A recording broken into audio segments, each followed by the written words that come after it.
மாண்புமிகு உறுப்பினர் விஜயபாஸ்கர். மாண்புமிகு பேரவைத் தலைவர் அவர்களே, தமிழ்நாடு முழுக்க குடிசை மாற்று வாரியத்தின் மூலமாக பல்வேறு அடுக்குமாடி குடியிருப்புகள் கட்டப்பட்டு அவை இன்னும் அதில் அந்த ஆக்குபென்சி விண்ணப்பித்தவர்கள் அதில் உள்ள வர முடியாத நிலை இருக்கிறது. காரணம் என்று சொன்னால், ஏழை எளிய மக்களுக்கு வீடு என்பது ஒரு கனவாகும். தமிழ்நாட்டில் இருக்கக்கூடிய அனைவருக்குமே வீடு என்பது ஒரு கனவு என்பது அதில் மாற்று கருத்து இருக்க முடியாது. அதிலே அந்த நம்ம 1,60,000 அல்லது 2,20,000 என்று நிர்ணயிக்கின்ற பொழுது அந்த முழு தொகையையும் கட்ட வேண்டும் என்று வாரியம் நிர்ணயிக்கின்றது. ஆனால் கடந்த கால அம்மாவுடைய ஆட்சியில் தவணை முறையில் அந்த தொகையை நாம் கட்டினால் போதும். ஒரு 5,000 ரூபாயை கட்டிவிட்டு அவர்கள் அந்த வீட்டுக்குள்ளே குடிவரக்கூடிய வாய்ப்பு இருந்தது.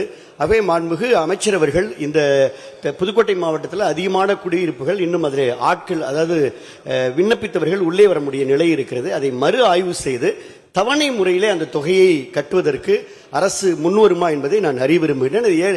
வீடு கட்டப்படுகின்ற வீடுகளும் ஐடியலா இருக்கின்றன. யாருமே இன்னும் அவர்கள் உள்ளே வராத நிலை இருக்கிறது. அது வாரியத்திற்கும் சுமையாக இருக்கிறது. மெயின்டெனன்ஸ் செலவு கூடுதலாகிறது. அதை தயவு செய்து நீங்கள் விண்ணப்பித்தவர்களுக்கு தவணை முறையிலே அவர்கள் உள்ளே வருவதற்குரிய நிலையை ஏற்படுத்த. நீங்க சொல்றது நகர்ப்புற மேம்பாட்டு வளர்ச்சி துறையில கட்டுற வீடு. இது வீட்டு வசதி வாரியம் கட்டி விலை கொடுக்கிறவங்க. நீங்க ரெண்டுக்கும் டிஃபரெண்ட் இல்லாம அதை கேக்குறீங்க. இல்ல, இது அமைச்சர் பதில் சொல்லுங்க. சிலம்போட்ல மாண்பு பேரவைத் தலைவர் அவர்களே, மாண்பு அமைச்சர் பக்கத்திலேயே இருக்கிறார். அவர் அதெல்லாம் கேட்டுக்கொண்டிருக்கிறார். அது ஏற்கனவே அதற்கான நடவடிக்கை எடுக்கப்பட்டிருக்கிறது. அதில் அமைச்சர்கள் கூட இங்கே சொன்னார்கள், பேங்க் மூலியமாக அவர்களுக்கு ஏற்பாடு செய்து குறைத்து கட்டலாம் என்று ஏற்கனவே மாண்பு அமைச்சர் அவர்கள் நடவடிக்கை எடுத்திருக்கிறார்கள். அது ஒரு தனி கேள்வியாக போட்டால் இன்னும் டீட்டெயிலாக உங்களுக்கு பதில் கிடைக்கும்.